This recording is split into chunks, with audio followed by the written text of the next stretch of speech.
안녕하세요. 6학년 어린이 여러분. 오늘도 힘내서 국어 수업 시작해 봅시다. 먼저 지난 시간 복습을 해보겠습니다. 공식적인 말하기 상황의 특성이 있었어요.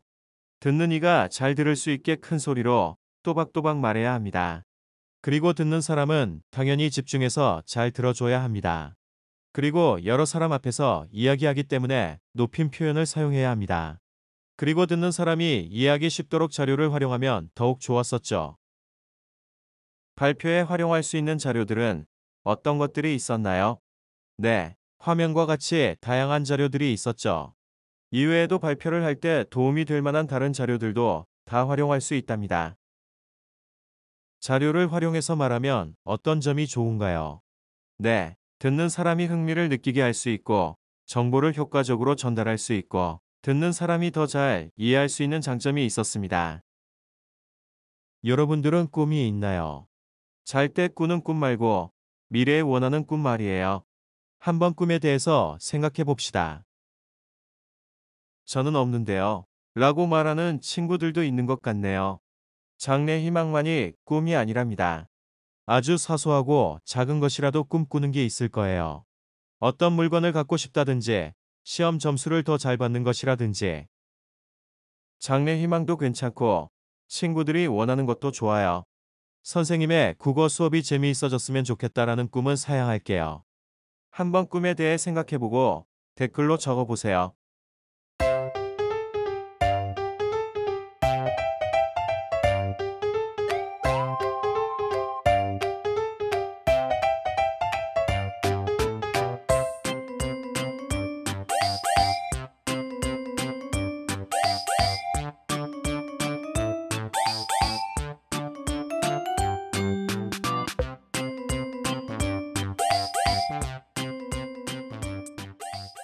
생각해 보았나요? 기분이 어떤가요? 선생님은 꿈을 생각하면 설레고 이루었을 때를 상상하면 기분이 참 좋아진답니다.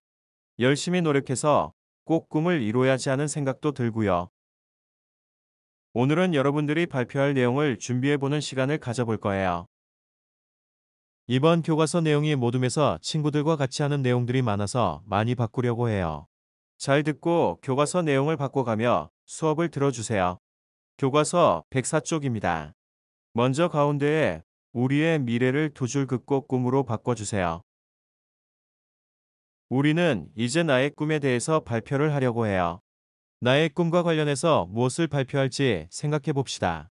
교과서에 마인드맵의 가지가 4개가 있죠. 비어있는 2갈래의 가지만 채워봅시다. 큰 꿈도 되고 작은 꿈도 된답니다. 작은 가지에는 그 꿈을 이루기 위하여 할 수 있는 노력이나 그 꿈에 대한 내용이 들어가면 좋겠네요.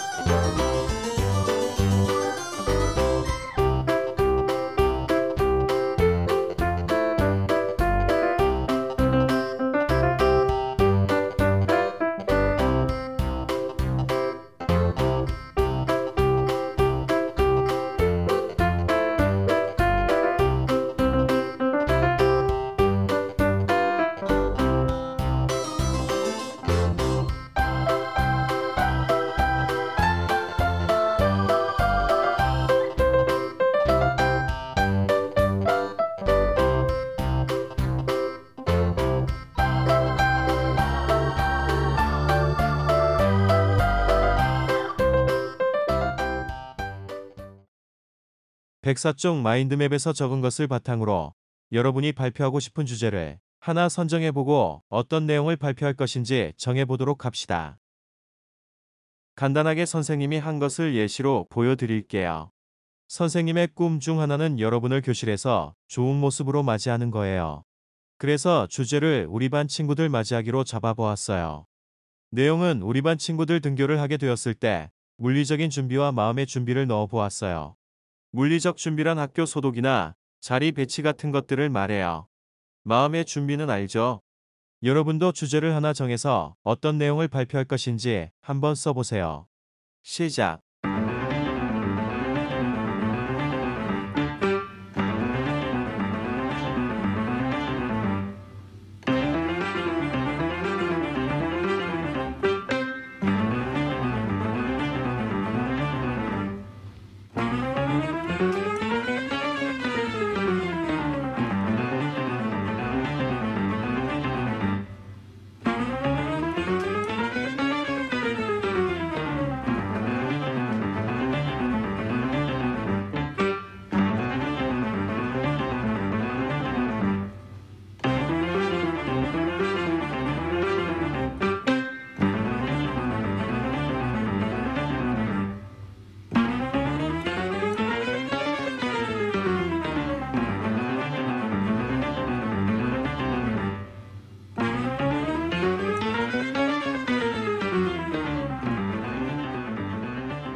발표에 필요한 자료를 어떻게 찾으면 좋을지 생각해 봅시다.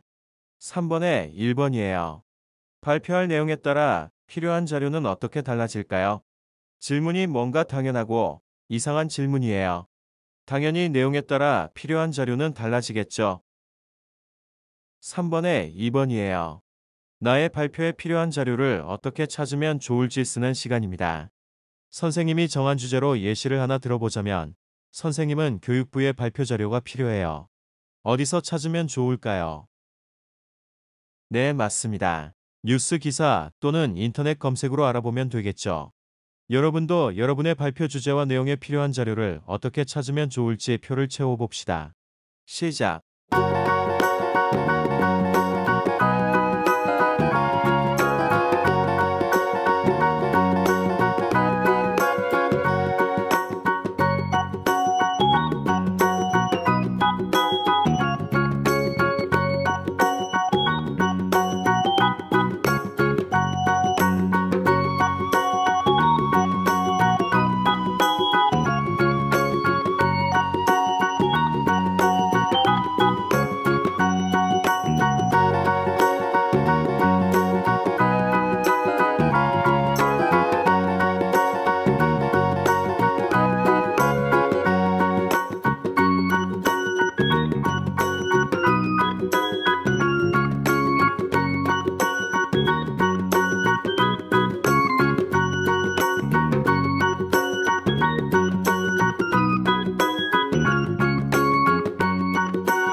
여러 가지 자료 가운데에서 꼭 필요한 자료는 무엇인지 한번 써보세요.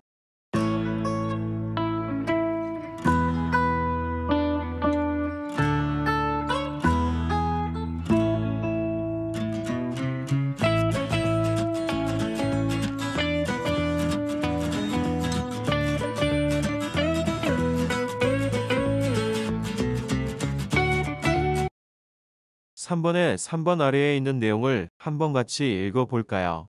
자료를 찾을 때 사진이나 핵심어 검색 같은 여러 가지 검색 방법을 활용할 수 있어요. 여러분도 인터넷 포털 사이트에서 검색을 많이 하죠. 옛날에는 글로만 검색이 가능했었는데 요즘에는 사진으로도 검색이 가능하답니다. 그리고 소리로도 검색이 가능하더라고요. 참 세상 좋아졌어요. 나중에는 냄새로도 검색이 될 것 같은 느낌이에요. 지나가다가 나는 음식 냄새. 이게 무슨 음식이지? 하며 냄새 검색을 할 수 있는 날이 올 것 같아요.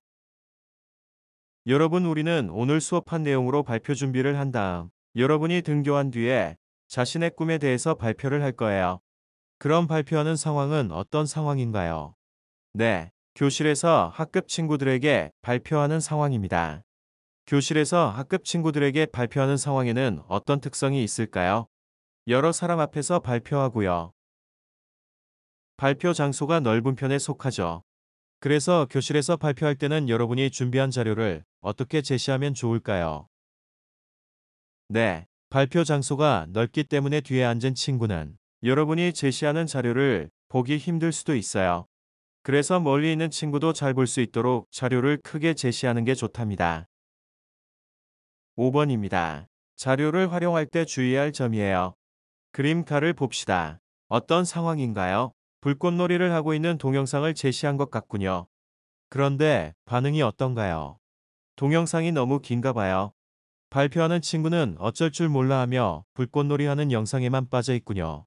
발표에 주어진 시간이 10분인데 영상 자료의 시간이 9분 30초라면 어떨까요? 좋은 발표가 아니겠죠.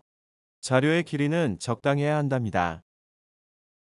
그림 나를 볼까요? 어떤 발표 자료를 활용하고 있나요?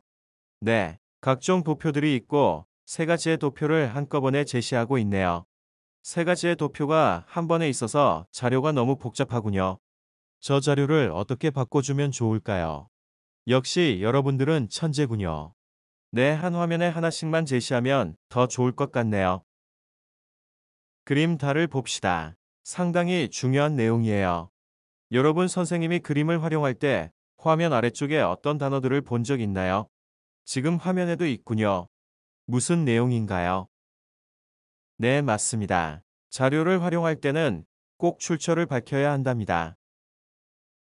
106쪽 아래 주의할 점에 적어봅시다. 자료를 활용할 때에는 자료를 가져온 곳을 꼭 밝혀야 한다. 이 내용과 관련된 권리가 무엇인지 알고 있나요? 네, 맞습니다. 저작권이죠. 107쪽 아래에 저작권과 관련된 내용이 있어요. 다 같이 읽어봅시다. 저작권은 문학, 예술, 학술에 속하는 창작물에 저작자나 그 권리를 이어받은 사람이 행사하는 권리를 말해요. 다른 사람의 창작물을 사용할 때에는 반드시 허락을 구하거나 출처를 밝혀야 해요. 107쪽의 6번입니다. 내가 정한 발표 내용에 알맞게 빈칸을 채워보세요. 이건 여러분들이 직접 찾아보아야 하는 숙제랍니다. 직접 필요한 자료를 찾아보고 빈칸을 채워서 써보세요. 다들 잘할 수 있죠? 네. 오늘 배운 내용 중에서 중요한 개념 하나만 짚고 마무리하겠습니다. 창작물의 저작자나 그 권리를 이어받은 사람이 행사하는 권리를 뜻하는 말은 무엇일까요? 역시 우리 친구들답습니다. 저작권이죠. 다른 사람의 창작물을 사용할 때에는 반드시 허락을 구하거나 출처를 밝혀야 해요. 오늘도 고생 많았어요. 다음 시간에는 발표할 내용을 정리하는 시간을 갖도록 하겠습니다. 다음 시간에 만나요. 안녕.